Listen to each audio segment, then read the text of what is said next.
thoth leadership ma ODM sani ong'eni koluongi yiero sani to wabiro golo gi te nikech they are not living to the consolidation mane party mane jakom oweyo. Mano ging'e.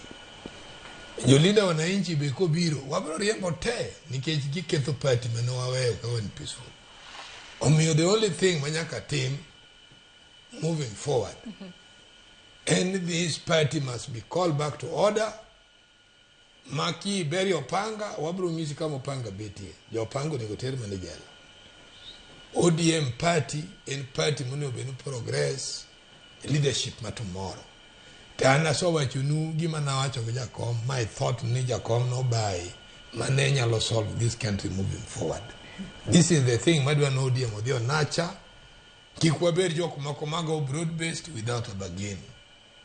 Warangu mokuongo bargaining power marwa makwadi go broad based to wanyalo kelo gimoro back home. Erokamano. To momako nationally for the future. Erokamano Nyanduku. Juma kawatieko. An mogik awacho ni kaka nagi wabeduru